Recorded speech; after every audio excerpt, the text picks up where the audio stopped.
Quando buscava a Deus sobre essa noite e sobre tudo que passaríamos aqui, ficou muito claro para mim o que compartilhar. O que eu vou compartilhar hoje, assim, em parte tem a ver com aquilo que eu tenho recebido do meu próprio pastor, do pastor Paulo, em parte tem a ver com aquilo que eu recebi diretamente de Deus. Também vou dar uma ideia de algo que nós ouvimos numa conferência lá na Central. Eu vou te falando o que é de quem aqui, mas eu realmente creio que essa palavra é para vocês. Então eu queria que você abrisse seu coração, porque eu creio que ela também, além de ser para vocês, ela é muito desafiadora. Você está pronto para ser desafiado essa noite? De verdade? Nós vamos falar então sobre uma caminhada de poder, sobre experimentar e viver uma caminhada de poder. Eu creio que nós temos sempre que nos lembrar e ficar lembrando o porquê nós fazemos o que fazemos. Às vezes nós somos muito preocupados com o que fazer. Então eu quero saber o que fazer na igreja, como servir aqui. Eu quero servir na recepção, eu quero servir na mesa de som, eu quero ficar ali na câmera, eu quero liderar uma célula. A gente fica muito preocupado às vezes com o que fazer. E não só com o que fazer, mas como fazer. Como fazer bem o que nós estamos nos propondo a fazer. Mas eu creio que o mais importante de tudo não é nem o que, nem como. É por que nós fazemos. Nós fazemos o que fazemos em nome de Jesus, porque Cristo me amou primeiro. Porque eu entendi que Ele fez por mim. Porque Ele me mandou fazer. Mas eu tenho sempre que ter muito claro o porquê. Porque se eu não tiver o porquê fazer, eu normalmente me perco em algum momento em como e o quê. A base de tudo sempre é o porquê você faz o que você faz. Você faz porque te mandaram ou você faz porque você está tão apaixonado por Deus que você não consegue ficar parado? Está dando para me entender?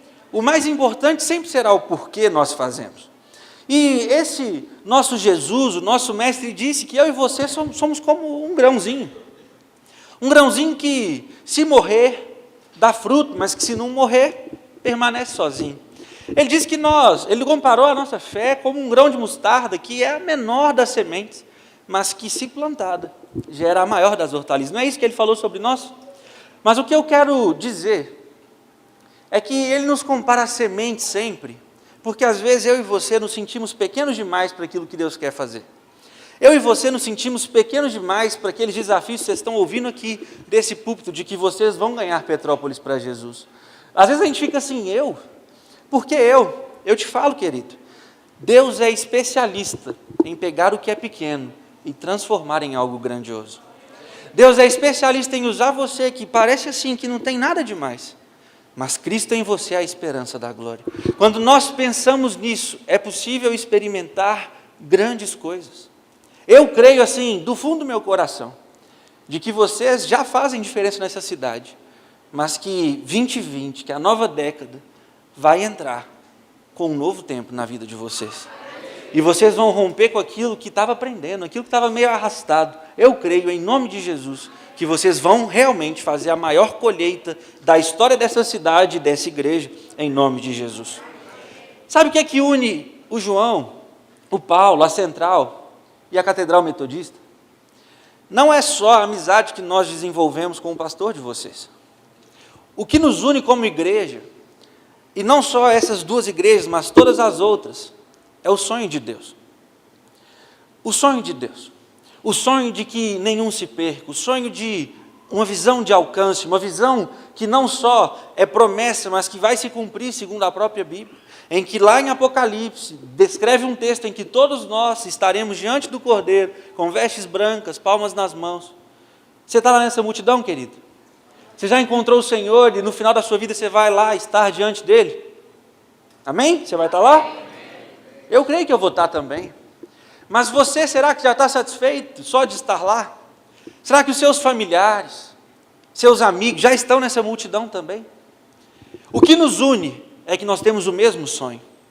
Impactar e transformar muitas vidas para a honra e glória do Senhor.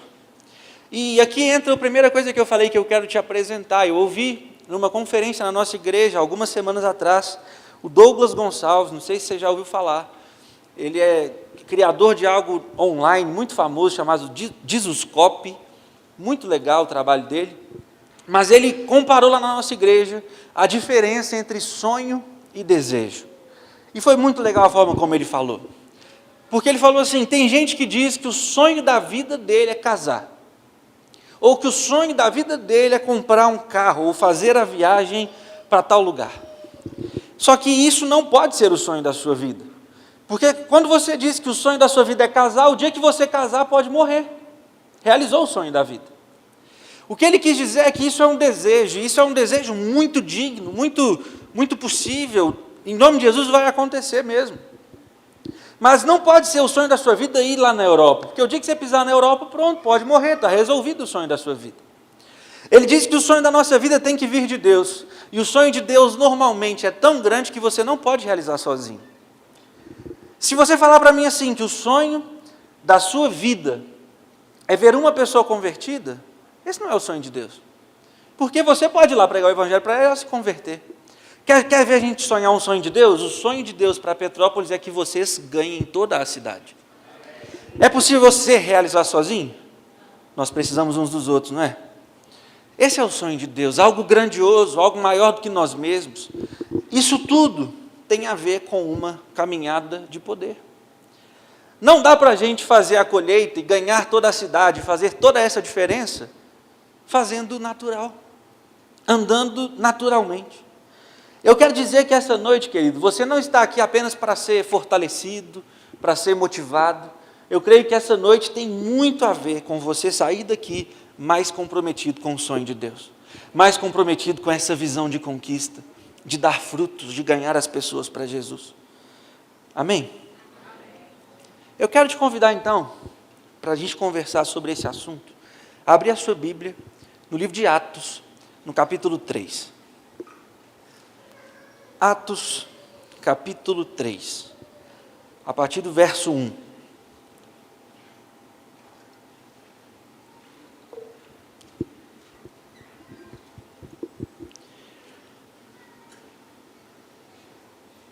Atos 3, a partir do verso 1.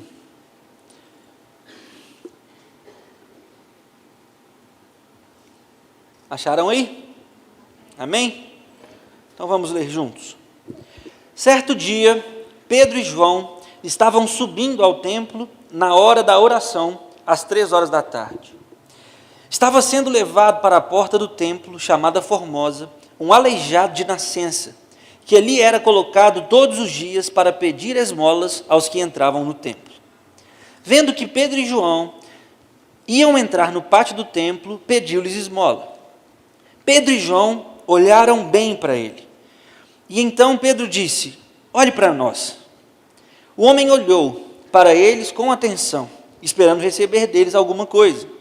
Disse Pedro, não tenho prata nem ouro, mas o que eu tenho, isto eu lhe dou. Em nome de Jesus o Nazareno, ande. Segurando-o pela mão direita, ajudou a levantar-se, e imediatamente os pés e os tornozelos do homem ficaram firmes. E de um salto, pôs-se em pé e começou a andar. Depois entrou com eles no pátio do templo, e andando, saltando e louvando a Deus. É muito incrível ver esse texto. É muito impressionante tentar visualizar essa cena aqui. Ver João, junto de Pedro, entrando no templo e vendo a obra de Deus sendo feita, um milagre sobrenatural e impressionante acontecendo. Aconteceu ali diante de todos. Eu quero ver e pensar no que esse texto está dizendo junto com vocês. O versículo 2 diz que estava sendo levado para a porta do templo, chamada Formosa, um aleijado de nascença, ou seja, ele nasceu assim, nunca andou, nunca se movimentou naturalmente. E a Bíblia diz que ele era colocado lá todos os dias para pedir esmolas aos que entravam no templo. Basicamente, todos os dias fala para mim de rotina. Você concorda comigo? É algo que você faz todo dia, você escova o dente todos os dias, em nome de Jesus, né, irmão? Eu espero que você faça isso. Mas a gente está falando de algo que nós fazemos todos os dias. Nós comemos todos os dias. Nós fazemos aí o que você faz todo dia. Esse aleijado era colocado todo dia no mesmo lugar para pedir esmola. Essa é a rotina dele. Será que nós, como cristãos, quantos crentes nós conhecemos que estão vivendo uma vida de rotina? que faz todos os dias a mesma coisa e que a vida nunca muda. Já parou para pensar nisso?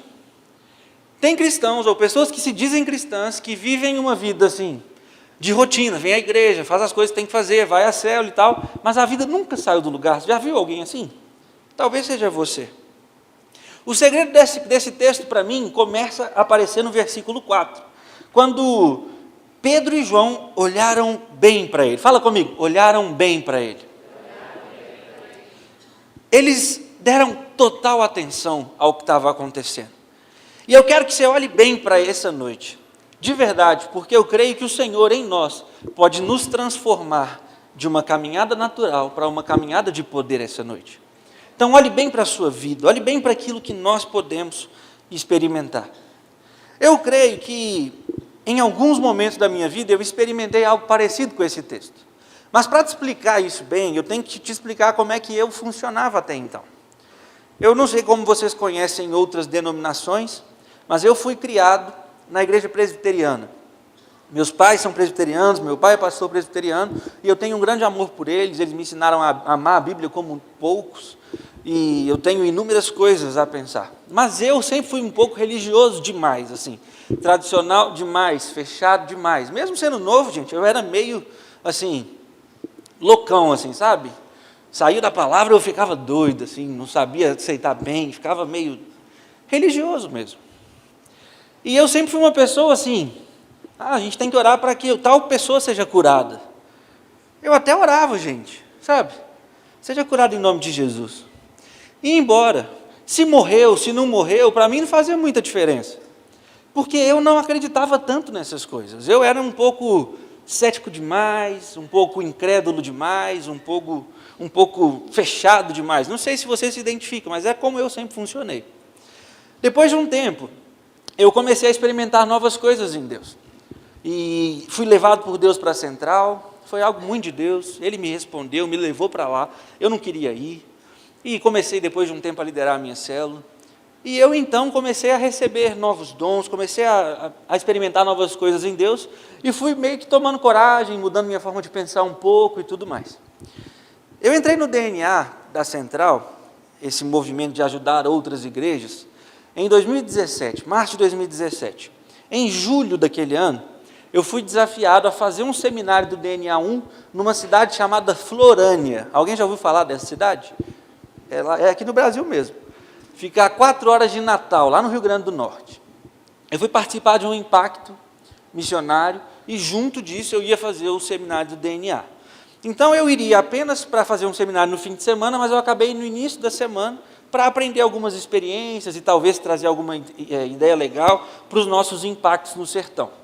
Fui participar e tal, e aí, gente, eu descobri que o Brasil, assim, ele tem inúmeras e inúmeras diferenças. Não que a gente não soubesse disso, mas eu descobri que algumas palavras que num lugar é de um jeito, no outro é completamente diferente.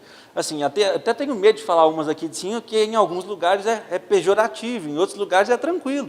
Por exemplo, eu não sei se você sabe dessa, mas eu descobri lá que cacetinho é pão de sal em Curitiba. Eu jamais imaginaria isso. Isso em Belo Horizonte não tem nada a ver uma coisa com a outra. Né? Tem inúmeras outras dicas e coisas engraçadas dessa viagem. Mas em uma das visitas que eu fui fazer, eu entrei na casa do seu Joaquim. E seu Joaquim, basicamente, era completamente surdo de um dos ouvidos e ouvia 30% com o outro. Não ouvia nada. Assim, eu estava gritando dentro da casa dele, gritava, e ele olhava para mim, o quê? Então, eu fui lá visitá-lo, pregar o evangelho para ele, sua filha, seu filho, que chegou logo no meio da visita, e nós estamos ali pregando o evangelho, e eu tinha uma certeza no meu coração, seu Joaquim não vai converter, porque seu Joaquim não está nos ouvindo, ele não vai ouvir nada do que eu estou falando, e é isso mesmo. E no meio assim, quando o filho dele chegou, a gente parou, recebeu, continuou pregando o evangelho, e eu comecei a sentir um desejo de orar para que ele fosse curado. E aí eu perguntei para a filha dele, quanto tempo seu pai é surdo e tal? Aí ela falou, olha, desde que eu me lembro, ele sempre teve problema de audição, mas ele tinha uma certa porcentagem, e o tempo foi passando, e ele foi perdendo mais. O médico disse que ele já não escuta absolutamente nada do lado esquerdo, e ele ouve um pouquinho do lado direito, mas assim, Praticamente nada. E é muito triste, gente, porque eles não têm nenhuma condição, ele não tem nenhum conhecimento de falar na língua de sinais, nem nada. Então, assim, ele é praticamente incomunicável. Ele não lê, se você escrever, ele não lê. Se você fala, ele não ouve. Se você faz o sinal, ele não entende. Ele ficava lá dentro da casa dele. Então, e seus filhos que cuidavam de tudo. Eu estou te contando essa história porque quem está lá dentro da casa dessa pessoa é alguém pragmático, é alguém difícil, é alguém que tem dificuldade de crer e está lá pregando o Evangelho. E aí, no final, eu perguntei, fiz um apelo de salvação, e a filha do casal, a mulher não estava lá, a filha deles, aceitou Jesus. Ela falou, eu quero aceitar Jesus. O irmão ficou até olhando para ela meio torto, assim, porque a família é muito católica, muito devota de um santo específico lá, que eu não vou lembrar o nome agora. Mas, gente, antes de eu orar por ela, da gente fazer a oração junto, eu perguntei se eu podia orar pelo pai. Eu decidi fazer a oração para que ele fosse curado. Então, imagina alguém chegando, pela primeira vez nesse tipo de situação, e colocando a mão no ouvido da pessoa, e assim, timidamente dizendo, seja curado em nome de Jesus. Você consegue se colocar lá no meu lugar? Está dando para você visualizar? Eu coloquei a mão e falei, seja curado em nome de Jesus. E aí eu afastei um pouquinho, e perguntei, o senhor está me ouvindo? Ele nem mexeu. Do jeito que eu perguntei, ele continuou. Aí eu já olhei para trás e falei, acho que não. Mas vamos orar de novo. E eu pus a mão de novo. E eu orei com um pouquinho mais de autoridade, assim, agora vai. Seja curado em nome de Jesus. Tirei a mão. O senhor está me ouvindo, seu Joaquim? Ele continuava olhando para cá, como se nada tivesse acontecendo. Eu falei, acho que não. Aí eu, vamos mais uma vez. Coloquei a mão, orei. Sabe o que aconteceu? Nada. Nada. E aí eu falei, então vamos orar pela sua filha aqui, né? Vamos orar por ela, para que ela aceite a Jesus. Você repete uma oração comigo. Só que, gente, eu fui muito doido, porque eu falei, eu falei com a filha, vamos orar de novo, mas espera aí, virei para o pai dela, coloquei a mão nos dois ouvidos dele e declarei que em nome de Jesus, toda surdez vai embora agora, em nome de Jesus. Você vai ouvir agora, seu Joaquim, em nome de Jesus. E aí eu fui com muita autoridade. Quando eu terminei, eu olhei para ele e perguntei, está me ouvindo, seu Joaquim? Nada de novo. Só que eu virei de costas para ele então, já muito frustrado. E falei, vamos orar aqui então. Aí uma mão butucou aqui, meu ombro, eu olhei, era o seu Joaquim. Aí eu olhei para ele, ele virou para mim e falou assim, esse barulho é uma moto? Gente, eu olhei para ele assim, e concentrei muito. Gente, essa moto devia estar a uns 4 quarteirões da casa dele. Só que eu não atinei que ele estava ouvindo. Eu fiquei procurando cadê o barulho da moto. E aí eu olhei para ele, assustei. E quando eu assustei, parece que ele assustou junto comigo. Porque eu olhei para ele, ele já olhou para mim e fez assim. Aí eu perguntei, e eu não falei alto, falei nesse tom assim, o senhor está me ouvindo? Aí ele, tô. Aí os dois filhos, o quê? Aí eu falei, é sério, seu Joaquim, o senhor está ouvindo? Ele, perfeitamente. Começou a conversar comigo. Aí os filhos começaram a chorar, eu comecei a chorar desesperadamente, e eu não estava acreditando, eu falei, gente, esse cara ele era surdo. Ele era surdo desde sempre, ele teve um pouquinho de audição, mas foi perdendo. E naquele dia Deus falou comigo assim, João, eu não te chamei para uma caminhada natural, eu te chamei para uma caminhada sobrenatural. E seu Joaquim voltou a ouvir. Eu fui para o Peru agora em agosto, logo depois de ter algumas lutas lá em casa, recém-casado, mas assaltaram a nossa casa, mudamos de casa, viajei para o Peru, cheguei lá, meu pai tem uma doença degenerativa, essa eu ainda estou orando para que ele seja curado, e creio que ele pode ser curado em nome de Jesus, mas ele ainda não foi curado. E eu descobri, então, no primeiro dia, pisei no Peru, ia ficar 10 dias fora, minha mãe me mandou uma mensagem falando que meu pai estava tendo uma crise psicótica. E aí ficou meio doido, violento, e assim, eu fiquei muito chateado, muito frustrado, mas fui para a agenda, fui para o que eu tinha que fazer, fui servir o Senhor, cheguei lá num dos dias, tudo em espanhol, aquele negócio, né, uma experiência um pouco diferente, e eu virei para uma moça que chegou assim, ela me pediu oração. Eu perguntei o que ela tinha, ela falou que tinha câncer na mama, que estava espalhando por algumas partes do braço, ela estava com muita dor. E aí eu falei, vamos orar, eu creio, e assim, agora já estou mais confiante do que da primeira vez, né? E de outras tantas que eu passei, e eu já cheguei e comecei a orar, e fui repreendendo a dor, e declarando a cura e tal, perguntei, como é que está a dor? Ela, olha, a das costas, ela estava com muita dor nas costas, A das costas, passou tudo. Eu estou com muita dor só no braço agora. E aí eu fui para o braço e continuei orando. E eu perguntei, como é que está ela? Estou sentindo nada. Acabou a dor. E glória a Deus, ela foi embora. No dia seguinte ela voltou e falou, pastor, obrigado. Minhas costas não voltou a dor, mas meu braço voltou. Falei, a senhora crê que Jesus pode curar? Ela crê. E nós oramos juntos de novo. Eu virei para ela e falei assim, quando que é seu exame? Ela tinha mais uma biópsia e não sei o que lá. E ela falou assim, é daqui tantos dias, faltavam uns 20 dias mais ou menos. E eu virei para ela e falei assim, não vai ter mais nada, vamos fazer uma oração que você vai ser curada do câncer agora. Orei com ela, ela foi embora. E eu falei, me manda uma notícia com o seu pastor depois do exame. Até pouco tempo atrás, o pastor me mandou um áudio sobre outro assunto. Ele falou, João, sobre isso, isso e aquilo, eu preciso dessa ajuda, disso, mas eu tenho uma coisa para te falar. A irmã Silvana pediu para eu te avisar que ela fez o exame, ela não tem câncer mais. Gente, eu continuo sendo aquele cara meio medroso, sabe? Que fica andando meio assim, meu Deus. Mas Deus chamou a mim e a você, não para uma caminhada natural. Ele nos chamou para uma caminhada sobrenatural. E eu quero te mostrar isso nesse texto, sabe por quê? Nós estamos em Atos capítulo 3. Atos capítulo 1, eles estão esperando o Espírito Santo. Atos capítulo 2, o Espírito Santo desce.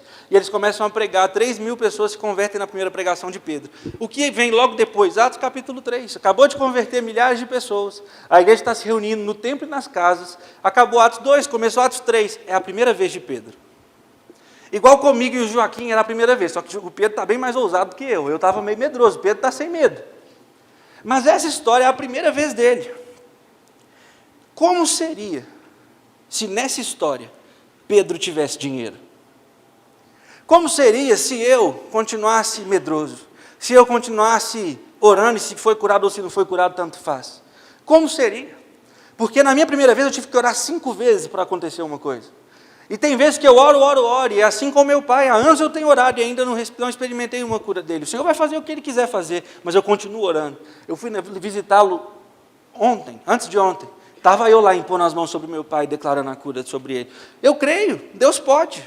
Por quê? Porque Deus me chamou para uma caminhada sobrenatural, não para natural. Quando eu olho para esse texto, será que se Pedro tivesse 100 reais, teria feito diferença? Porque ele disse, eu não tenho nem ouro nem prata, eu não tenho dinheiro nenhum, o que eu tenho eu te dou. Às vezes a gente fica assim, eu me compadeço, eu sou um cristão verdadeiro, eu oro, eu dou essa oferta, mas a gente está dando assim, sem crer que algo pode acontecer. Um dos nossos maiores problemas é que estamos tendo uma abordagem normal, natural. Para nós é sempre indicar bons médicos, é sempre dar uma boa oferta missionária, e só. É normal. Deus chamou você, querido, para uma caminhada sobrenatural, amém? As esmolas não são transformadoras. Elas não transformam a realidade. Aquele aleijado recebeu várias esmolas na sua vida e ele continuava ali. Minha pergunta para vocês essa noite é muito simples. Eu e você, nós queremos ser cristãos relevantes que transformam vidas ou nós queremos ser normais? Só ir na igreja está bom, só fazer isso de vez em quando está bom. Deixa eu te falar, Pedro e João não foram normais nesse dia. Pelo contrário, você vai ter que imaginar isso melhor. Mas eu quero te responder então, como que eu e você vamos transformar a nossa caminhada de uma caminhada natural para uma caminhada poderosa? Você crê nisso? Você crê que Deus pode fazer isso com você hoje? Eu quero te dar o caminho para isso. A diferença aqui, queridos, você vai ter que entender essa noite é que não é que você não tenha o poder que levanta paralítico. Você tem, está aí dentro de você. O que acontece é que às vezes você não sabe usar. O que acontece é que às vezes ele está lá, embaixo de um tanto de camadas e camadas e camadas de incredulidade. Eu creio que essa noite é uma noite de Deus arrancar essas camadas. De eu e você sairmos daqui dispostos e caminhando de maneira poderosa.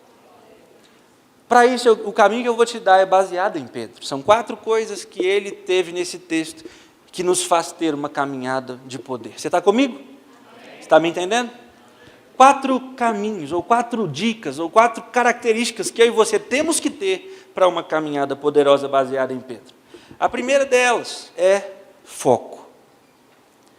Pedro olhou bem para ele. Pedro tinha uma pergunta no seu coração.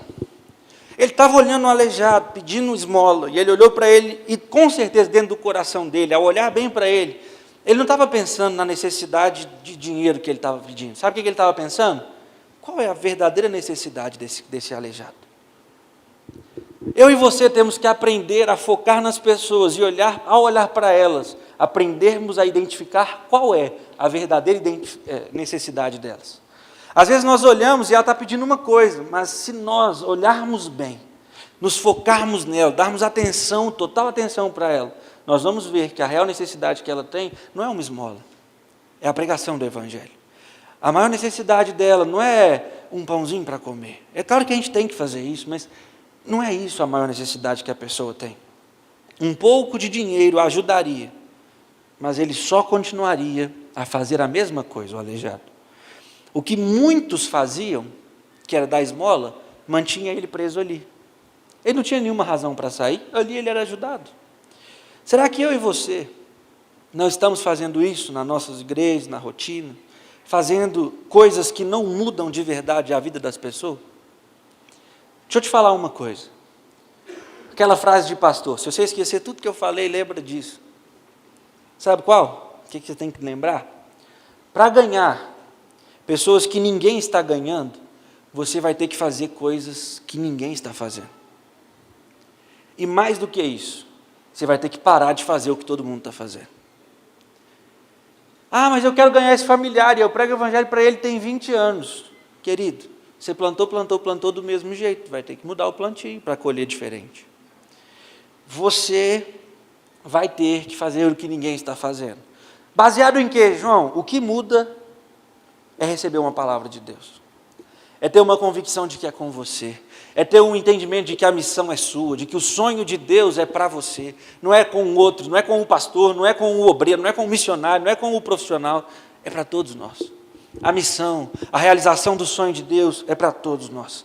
Eu e você temos que focar na nossa maior missão. Nós temos que focar em pregar o Evangelho em tempo e fora de tempo. Nós temos sim que crer e buscar ganhar pessoas, e ir colhendo, e ganhando milhares de pessoas em Petrópolis, e milhares de pessoas nessa região, e daqui a pouco Petrópolis foi transformado, e o Rio de Janeiro foi transformado, e o Brasil foi transformado. Se eu e você não crermos nisso, quem que vai crer? Quem que vai pregar? Eu e você temos que entender que nós precisamos focar nas pessoas, focar em formar novos líderes, através dessas pessoas, discípulos verdadeiros de Jesus. Se você for olhar, a insatisfação, ela nunca faz a pessoa permanecer, é como o filho pródigo, insatisfeito em casa. A insatisfação das pessoas por aí estão fazendo as pessoas largarem as suas famílias, seus valores, tudo buscando preencher um vazio que só Deus pode preencher. Então eu e você precisamos manter o foco. Precisamos manter o foco nos nossos relacionamentos, ganhando os nossos amigos, ganhando os nossos familiares. É manter o foco, querido. É manter o foco. Pedro manteve o foco, ele olhou muito bem para ele. Eu e você temos que parar de fazer as mesmas coisas que nós sempre fizemos e nunca fez diferença. Nós temos que parar de fazer as mesmas conferências de sempre, as mesmas coisas que todo mundo faz. Você, ao fazer as mesmas coisas, continuará subindo e descendo escadas e apenas dando esmolas. Você precisa sair de uma caminhada natural para uma caminhada de poder. Você está me entendendo? A primeira característica que você vai ter que ter é foco. Você vai ter que focar nas pessoas. Amém? É menos você, mais nas pessoas. Está me entendendo? A segunda coisa que eu preciso ver e que eu consigo enxergar nesse texto é que nós precisamos, para começarmos a ter uma caminhada sobrenatural, de poder e não natural, nós precisamos começar a ver, segunda coisa, ver oportunidades onde todos estão vendo dificuldades. Você vai ter que começar a ver oportunidade onde todos estão vendo dificuldade. Agora vamos pensar claramente naquele aleijado. O texto diz que ele é aleijado de nascença. Ele nunca andou. Você já viu algum cadeirante na vida? Já viu? Que não anda há muitos anos? Como é que é a perna dele na cadeira? É fininha, não é? Atrofiada. Gente, nós estamos diante de um homem que nasceu sem... Ele nunca andou. Então, você, passando do lado dele, você ia olhar para a perna dele, você ia achar possível ele ficar em pé? Seja sincero. Eu não, naturalmente não. Por quê? Porque o natural é esse. Eu vou olhar para aquela perna, eu vou achar que eu vou mandar ele levantar e vai sair andando? É claro que não, não é fácil. Mas Pedro olhou para essa história, olhou as perninhas finas dele e disse: isso não é um problema. Isso é uma oportunidade da manifestação da glória de Deus. Queridos, o que está difícil para você pode ser uma oportunidade daquilo que Deus quer fazer. O que eu mais escuto por aí, Brasil afora, é que está difícil demais. Eu escuto isso inclusive de muitos pastores. Está difícil demais, está difícil demais, está difícil demais. Querido, nós temos que parar de ver aquilo que é dificuldade como dificuldade, e simplesmente ver aquilo como uma oportunidade da ação sobrenatural de Deus. Eu fico imaginando aquela escadaria do templo, onde o aleijado ficava mendigando. E eu fico imaginando quantas pessoas iam passando, e só viam o problema. Não, deixa eu dar um dinheirinho, porque ele está tão tadinho. Ou nem, eu não tenho dinheiro, mas que pena, né? A situação, não é muito triste a situação desse cara. Todo dia que eu venho aqui na igreja, ele está lá no pé da escada pedindo dinheiro. Muito triste. Pedro tinha dinheiro, não tinha dinheiro, gente, e foi obrigado a fazer outra coisa. E eu quero te dar mais uma verdade que muda muito, que pode mudar a sua vida. Presta atenção, foca em mim rapidinho. Deus nos guia, eu e você. Deus nos guia não pelo que nós temos, mas pelo que a gente não tem. O que a gente não tem abre as portas para as maiores mudanças. Por exemplo, lá na Central, por que você acha que nós precisamos de célula? Sabe por quê? Porque nós não conseguíamos levantar líderes. Eu não tinha líderes. Deus gera mudanças com aquilo que nós não temos. Quando eu olho para a minha vida, você fica pensando assim: ele não tem dinheiro para ter um carro. O que Deus fez então? Eu queria tanto ter um carro, eu buscava tanto uma coisa, que Deus não me deu o carro. Sabe o que Ele me deu? Ele me deu um emprego. Vocês estão me entendendo?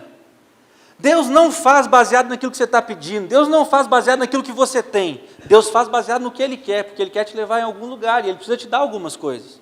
Às vezes o que nós queremos é exatamente o que Deus quer, mas quando nós não queremos o que Deus quer, Ele faz de outro jeito. Mas o que importa é que Deus não faz baseado naquilo que você já tem, Ele faz baseado naquilo que você não tem. Porque se você tivesse, você não estava pedindo. Se você tivesse, você não estava buscando.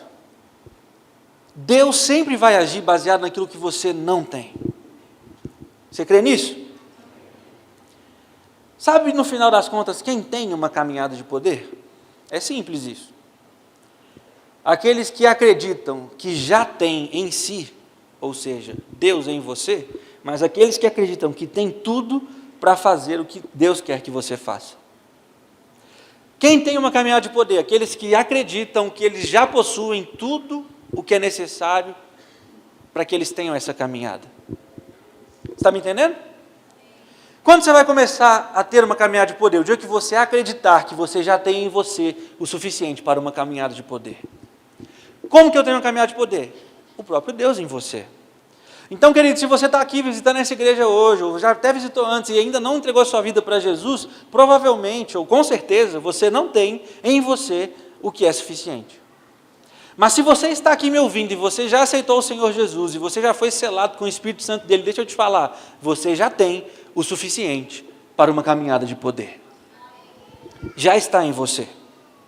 Se você olhar para as suas necessidades, querido, não vai dar. Você não vai fazer o que Deus quer. É por isso que eu entendo melhor Paulo quando ele diz: eu me glorio nas minhas necessidades. Você precisa começar a ver as suas dificuldades como oportunidades, porque a sua necessidade é a sua vantagem. A sua necessidade é o que te leva direto para a sala do trono de Deus.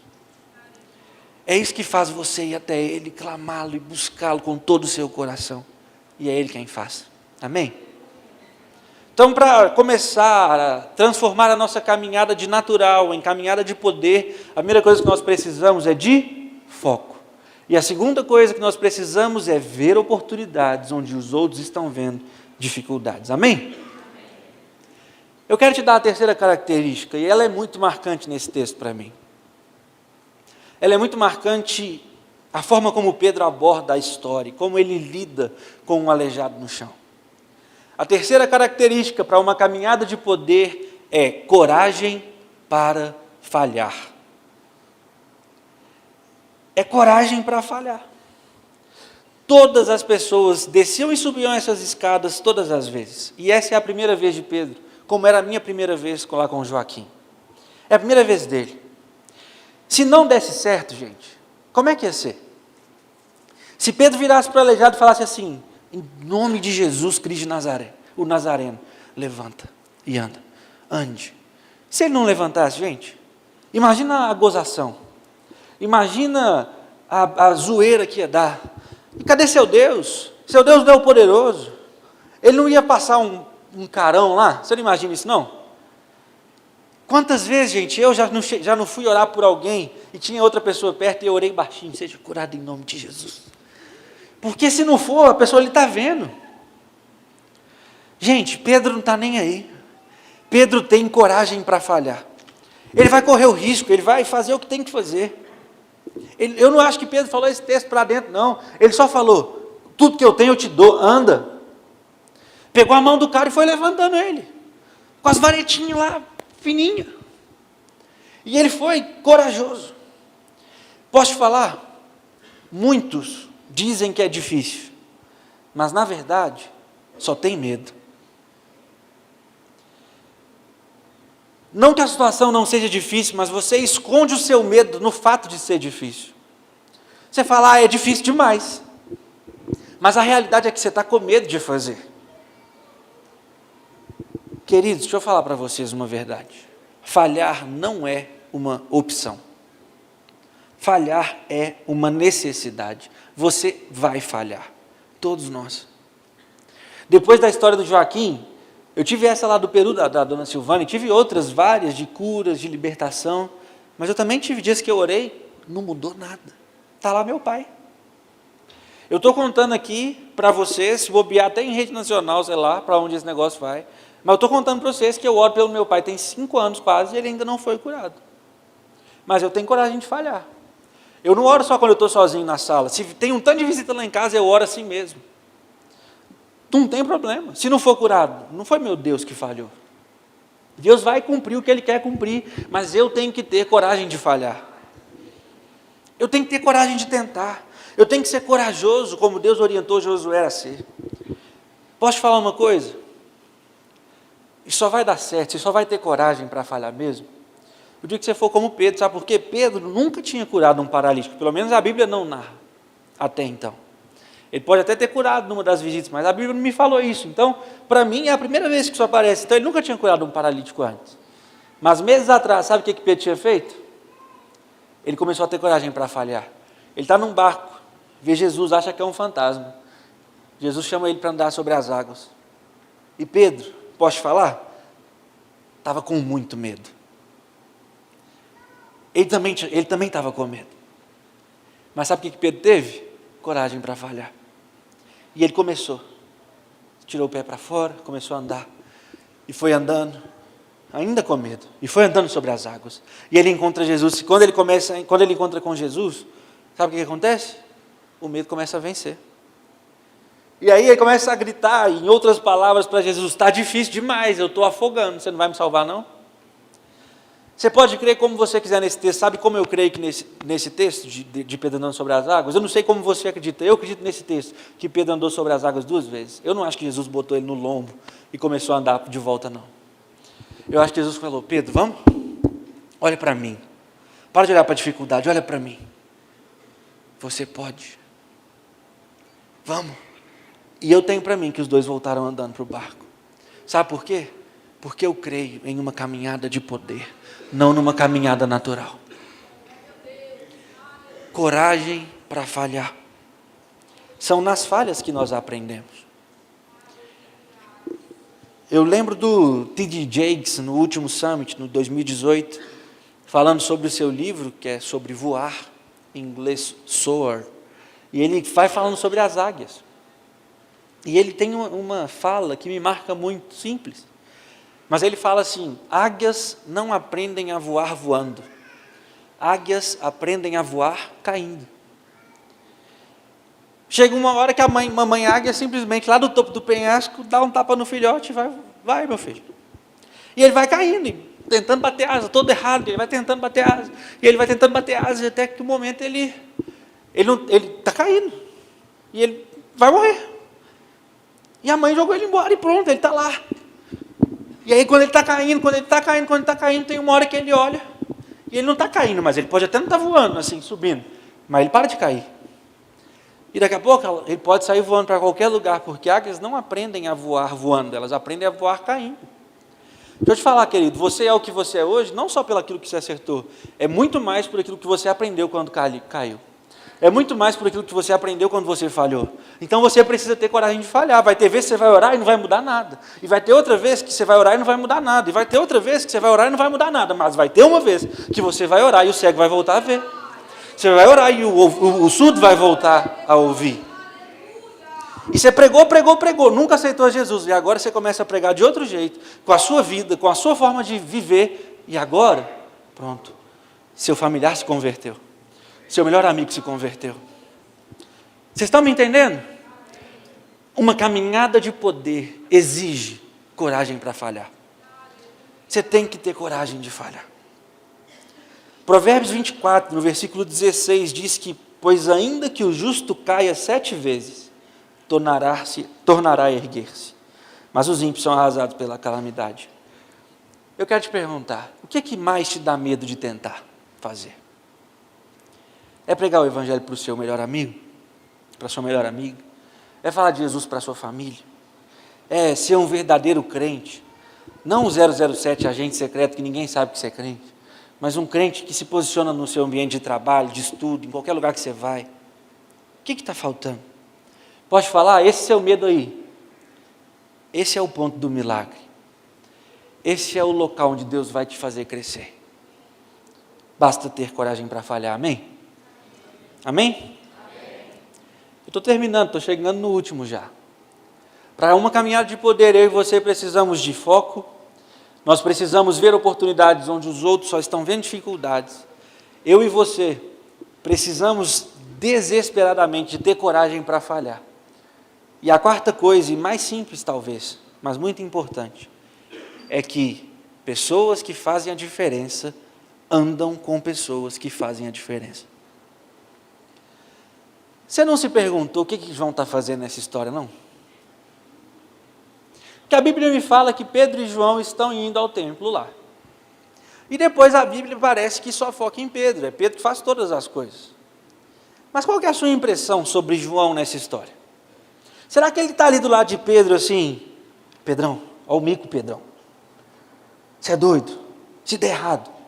Vocês imaginam João fazendo isso? Porque isso é o que eu vejo a maioria dos cristãos fazendo. Quando eu digo a maioria, eu me incluo na maioria. Eu já fiz isso inúmeras vezes. Inúmeras vezes. Eu não estou aqui tacando pedra em ninguém, gente. Eu estou falando de alguém que tinha uma caminhada natural. E que estou experimentando uma caminhada sobrenatural. É possível. Eu estou vivendo isso na minha vida. E creio que você pode sair daqui vivendo também. Agora, o que eu vejo na maioria dos cristãos hoje é: ô Pedrão, cala a boca, Pedrão. Vai achar uma moeda no chão aí, dá para esse cara, você é doido? Vai envergonhar Jesus aí. Gente, eu tenho certeza que João estava do lado dele falando assim: é isso mesmo, Pedro, ele vai andar. E Pedro pegou a mão de um lado, João pegou do outro, e eles puxaram o cara. Eu tenho certeza que pessoas que fazem a diferença andam com pessoas que fazem a diferença. Eu de verdade quero te perguntar, e eu quero que você seja muito sincero com Deus: com quem você está andando? Na boa, assim. As pessoas que você anda, elas te levam para mais perto de Deus ou para mais longe de Deus? Outra pergunta: essas pessoas que são os seus exemplos, elas são pessoas que nunca saíram do lugar, da zona de conforto delas? Quem fala, fulano é meu exemplo, mas assim, a pessoa tem a mesma vida há 5 anos. Ela não experimenta nada diferente há muito tempo. Tudo que ela fala é sobre uma experiência que ela teve há alguns anos atrás. John Maxwell estava falando no Summit agora desse ano, 2019, ele fala assim, se você está muito feliz, satisfeito, comemorando uma coisa que Deus fez na sua vida há 5 anos atrás, é sinal de que você não está crescendo. Se você não tem nada novo para contar daquilo que Deus fez, se você não tem absolutamente nada novo vivendo espiritualmente, ou fisicamente, ou de tudo, se a sua vida é tudo a mesma coisa, querido, você não está crescendo. Você precisa começar a andar com pessoas que fazem a diferença. Eu não sei se você vai acreditar em mim, mas eu tô perto do seu pastor há alguns meses, e assim, ele está mudando a minha vida em algumas coisas. Ele nem sabe disso, estou contando aqui. Sabe por quê? Porque ele é uma pessoa que faz diferença, e quanto mais eu puder, mais perto dele eu quero andar. Fica a dica. Mas vocês estão me entendendo? Ele disse que tem o meu pastor Paulo como referência. Por quê? Porque ele viu que o Paulo faz diferença. Então, se ele quer fazer a diferença, ele começa a andar com pessoas que fazem a diferença. Por que vocês acham que eu tentei conquistar essa menina e consegui? Porque ela faz muita diferença. Então, agora eu quero fazer a diferença, eu estou andando com mais uma pessoa que faz muita diferença. E se você quer fazer muita diferença, queridos, prestem atenção com quem vocês estão andando.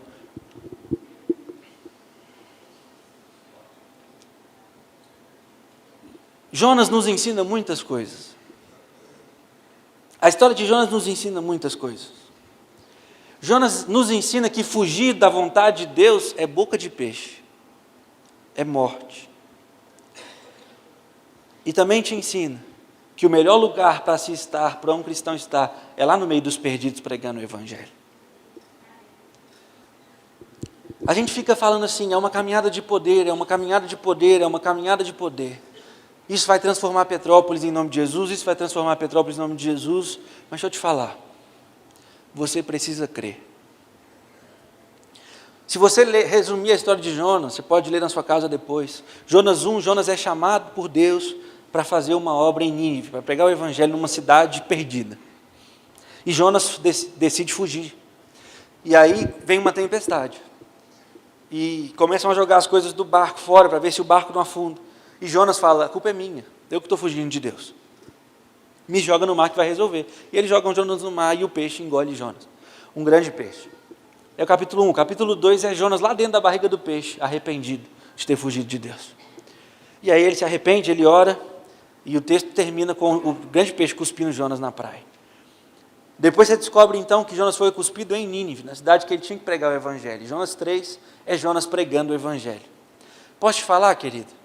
A história de Jonas no capítulo 3 mostra uma pessoa ouvindo a voz de Deus, ouvindo uma palavra de Deus, cheia de coragem para falhar, cheia de ver a oportunidade onde todo mundo está vendo dificuldade. Ele está ali, se arriscando. Sabe o que acontece? A pregação de um homem transforma a cidade toda de uma vez. Todos se arrependem. Os governantes se arrependem, todos de uma vez. Querido, não sei se você crê, mas eu creio que uma pregação sua pode transformar essa cidade para sempre. Jonas fez isso. Mas chega o capítulo 4, e para mim o capítulo 4 de Jonas é um resumo perfeito. Sabe como é que resume o capítulo 4 para mim? O capítulo 4 de Jonas prova que Jonas conhecia o coração de Deus, mas também prova que Jonas não tinha o coração de Deus. Ele conhecia o coração de Deus. O capítulo 4 mostra Jonas começando assim, eu sabia que se eu pregasse o Evangelho, você seria misericordioso. Eu sabia que você é cheio de misericórdia e que você ia perdoar esse povo. E Jonas está querendo morrer porque ele pregou e aquelas milhares de pessoas se converteram. Porque ele não queria que eles se convertessem, ele estava bravo com Deus, porque ele conhecia o coração de Deus. Mas logo depois então, Deus, para dar uma acalmada em Jonas, constrói uma planta lá que dá uma sombra para ele. E Jonas então fica tranquilo, a sombra dá uma acalmada nele. Mas no dia seguinte, na noite, Deus manda uma lagarta que destrói a planta toda. E Jonas então agora recebe também de Deus um novo vento e o deserto fica mais quente. E Jonas começa de novo a ameaçar querer morrer, ele está com raiva de novo.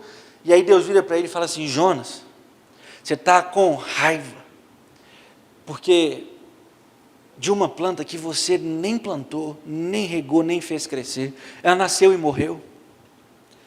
Mas você está tendo misericórdia de uma planta e não está tendo misericórdia de Nínive, que tinha 120 mil pessoas. E você queria que eu não tivesse misericórdia dela? Sabe o que o capítulo 4 está me falando? Que Jonas conhece o coração de Deus, mas ele não tem o coração de Deus. Querido, caminhada de poder tem a ver não só com conhecer o coração de Deus, mas ter o coração de Deus. Às vezes a gente fica assim, eu tive uma ideia, pastor, eu tive uma ideia, vamos fazer um ministério novo aqui na igreja. Vai ser o ministério do colchão. Nada contra o ministério do colchão. Mas a gente vai então dar colchão para o paralítico. O paralítico agora que fica ali naquela esquina assim, ele vai ter um colchão para ele não ter dor no bumbum. Porque ele está aqui sentado.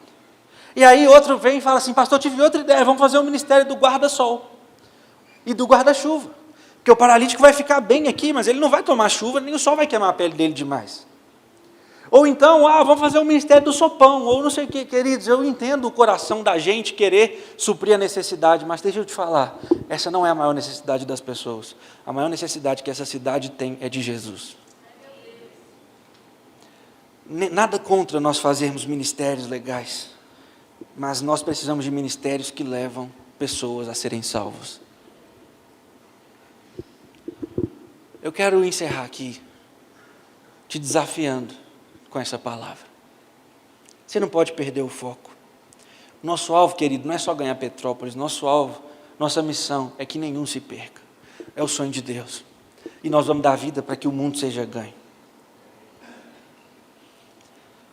Às vezes você está aí reclamando, sua vida está difícil, está tensa. Mas deixa eu te falar, aquilo que você está reclamando é o que Deus vai usar para tirar você do seu problema. E fazer você entender que Ele está te chamando para uma caminhada sobrenatural.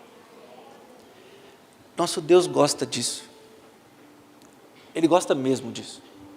Ele gosta mesmo de pegar pessoas pequenas para fazer algo grande. Sabe por que Ele gosta disso? Porque quando algo acontecer na Catedral Metodista de Petrópolis, em que vocês vão ganhar tantas pessoas nas células, e tantas pessoas vão começar a ser salvas. Quando isso acontecer, sabe o que vai acontecer? Todo mundo vai olhar para vocês e falar assim, não tem como ter sido eles. Eles são pequenos demais. Sabe por que eu sei que Deus vai fazer isso? Porque eu disse que, dia que isso acontecer, a glória vai ser toda dele. Não tinha jeito dele fazer o que ele está fazendo com vocês. É só Deus mesmo. É só Ele que podia ter feito isso. Querido, não tem a ver com você. Assim, não tem a ver comigo. Ele me levou lá em Florânia, foi Ele que fez. Ele me levou lá no Peru, foi Ele que fez. Deixa eu te falar, eu continuo sendo ninguém. É Ele que faz. Eu nunca teria feito nada do que eu fiz. Mas eu aprendi nessas viagens que não tem nada a ver comigo. Tem tudo a ver com Ele. Eu quero te convidar a ficar de pé no seu lugar, junto comigo.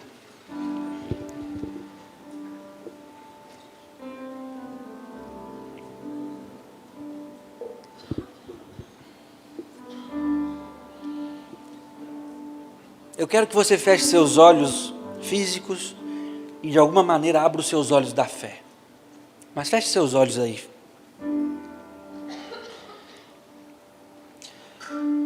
Talvez você se sinta muito pequeno essa noite, mas você quer corrigir o seu olhar. E para isso eu quero te desafiar a olhar bem para Deus. Assim como Pedro olhou bem para o paralítico, eu quero te desafiar a olhar bem para Deus.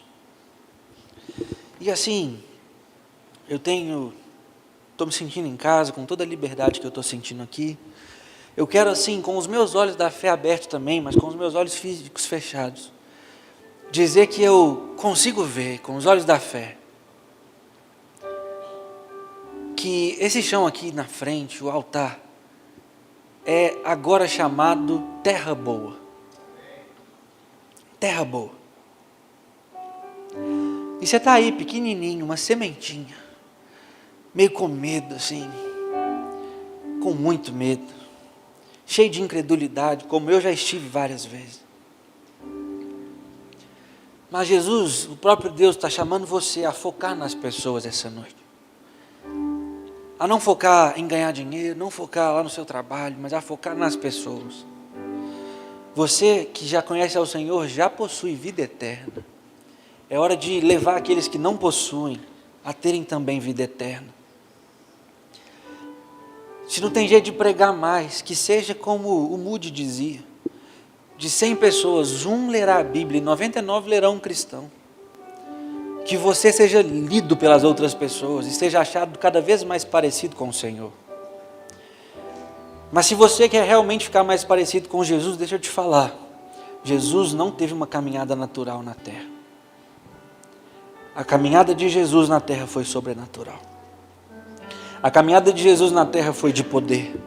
E assim que ele vai embora, não tinha Jesus fisicamente, mas tinha Pedro, tinha João, tinha vários dos seus discípulos, apóstolos e pessoas que amavam a Jesus e que começaram a transformar a história de tal modo que eu e você estamos aqui no Brasil servindo a Deus, ao Deus que eles pregaram.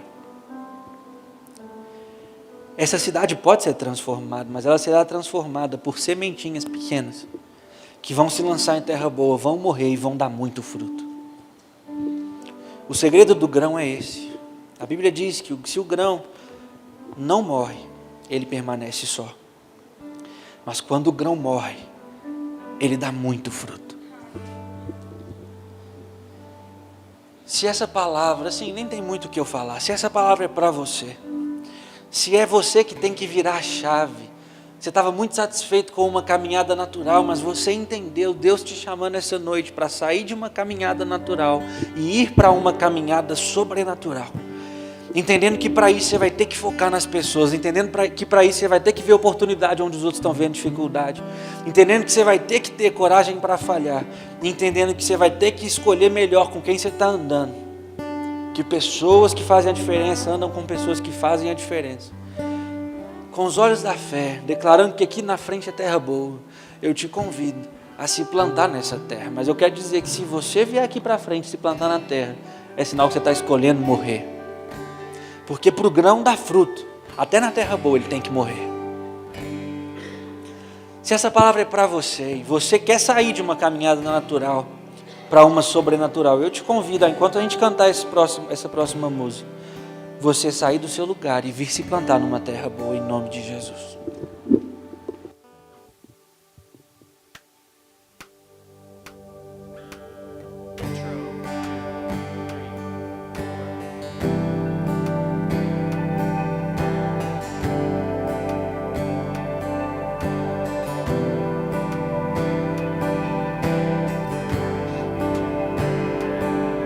Canção, só tu és, Senhor, digno do meu louvor, só tu és, Senhor, digno da minha vida, tu és, Senhor, oh, eu sou teu.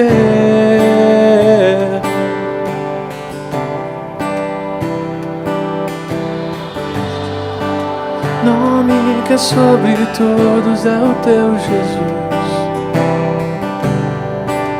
fonte da salvação, só tu és, Jesus, digno da minha vida, tu és, Jesus.